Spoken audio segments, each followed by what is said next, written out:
J'appelle maintenant le duc de Mirepoix et monsieur Gabriel Okoundji à prendre place sur l'estrade.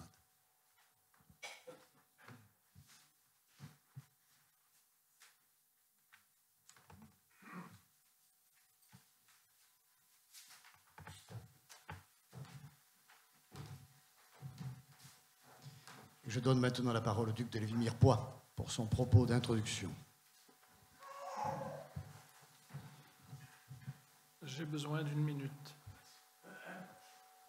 pour revenir ici.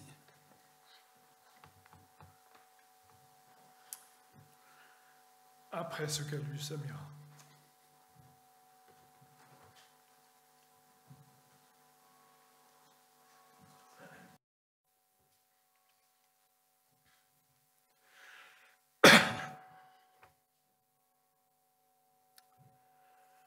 « 1323.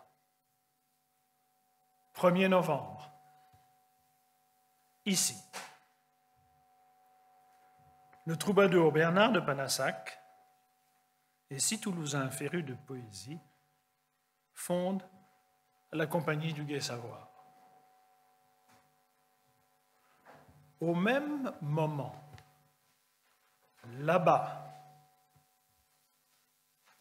l'empire du Monomotapa est presque à son apogée. Matérialité de l'empire, la fabuleuse muraille et les innombrables constructions du grand Zimbabwe sont l'œuvre exclusive des Mwene, bâtisseurs de villes et de citadelles.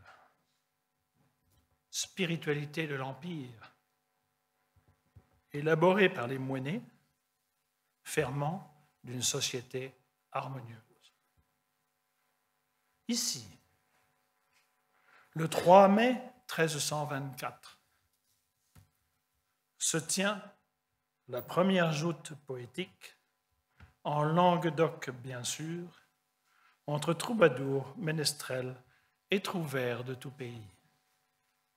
Là-bas, l'agriculture, l'or, le cuivre, le fer, reliés par terre et par mer à l'Inde, à la Chine, au monde arabe, au reste de l'Afrique, la civilisation du Monomotapa déploie son rayonnement.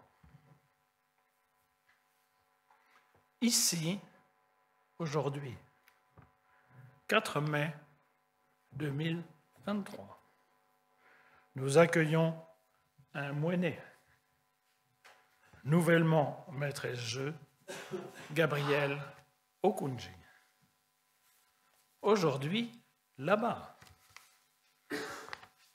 la force spirituelle toujours vivante du Monomotapa irrigue par sa puissance une partie de l'Afrique, notamment le peuple Tégué du Congo, auquel appartient Gabriel Mwene Okoundji. Poète, porteur de la tradition sacrée des Mwene, est désormais parmi nous. Là-bas, comme ici, prennent toute leur valeur les mots prononcés par Gabriel Okoundji il y a presque 20 ans. Je cite, « Le Mwene est de nos jours l'homme qui incarne la maîtrise de soi. Il est le chef spirituel qui toutefois n'enseigne pas, car comme autrefois au Monomotapa, la parole du Mwene se doit de se faire rare. Il doit introduire un sujet, le traiter et le conclure toujours en faisant référence aux symboles, aux adages, aux mythes, à l'histoire du clan, aux proverbes, aux maximes. Ici, comme là-bas, Gabriel Okoundji est poète. On n'entre pas dans sa poésie. Elle s'empare de vous. Par le rythme d'abord, par le mot et le sens profond ensuite, enfin par son chant, qui est voix. Gabriel Okoundji libère un souffle enraciné dans une tradition, relié intimement aux ancêtres, surgissant du mystère de la vie même, parole universelle, parole bouleversante. Je cite. Mais le mot qu'il suffirait de prononcer pour que vienne la paix de l'âme me manque toujours. Voilà pourquoi je demeure un apprenti de la poésie. Moinet et passeur, poésie aux frontières abolies, où le visible et l'invisible s'enchevêtrent pour tisser le destin de l'homme, espace de lumière soudain ouvert, le chemin. Et voici le poème qu'il a choisi pour ce jour. Et n'oublie pas, ta parole est ta mémoire. Le silence est ton enclos. Aux âmes vulnérables, la patience garantit l'éternité du chemin. La poésie n'est-elle pas, comme toujours, mais aujourd'hui plus que jamais, le dire qui seul peut dissoudre la grande peur engendrée par Babel. Puissance des mots, puissance du verbe. Tel es-tu, Moinet.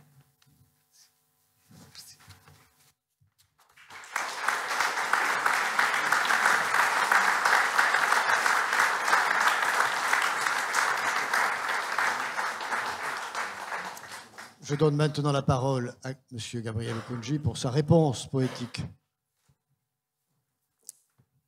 Cher parrain, la coutume est de répondre. Mais ici, je n'ai pas assez de souffle pour te dire merci. Parce que je n'ai rien d'autre à rajouter. Ta parole m'est mémoire. L'évocation du parcours des Moinets, mes sensibilités extrêmes. Alors tu es là, mon parrain. Je me souviendrai toujours, lorsque j'étais enfant, on nous apprenait qu'il est inutile de montrer un éléphant du doigt. J'aurais voulu vous expliquer encore ce parcours que mon parrain a choisi de Moinet, cet héritage qui me permet d'être debout, qui me permet de respirer, qui me permet de marcher malgré les dénivellations de la terre. Tu l'as évoqué, parrain. J'aurais voulu l'expliquer, mais j'ai dit tout à l'heure que ta parole est lumière, qui éclaire du fond de l'âme. Mais l'expliquer, c'est rajouter une lumière dans une lumière. Or, qu'une lumière dans une lumière, mesdames et messieurs, devient l'ombre d'elle-même. Voilà pourquoi elle éblouit. Alors, cher parrain, je vais juste lire un petit texte, tout petit, que j'ai choisi là, à l'immédiat, dans la connivence de ce qu'il nous dit. Parcours. Tu n'as qu'une histoire. Ton histoire est incommensurable. Elle s'étend à perte d'étonnement dans les marges de la passion. Ton histoire est précieuse, mais moi, j'exige de toi un silence. Pas de ce silence des états communs aux aguets du moindre murmure. Oh non, j'exige de toi le silence d'un marigot ou d'un lac ou d'une larme. Pas de ce silence fugitif qui oxyde les pattes à même les langes de l'idiome. Oh non, j'aimerais te conduire à petits pas de blessé dans la voie du silence jusqu'au secret du silex. Merci.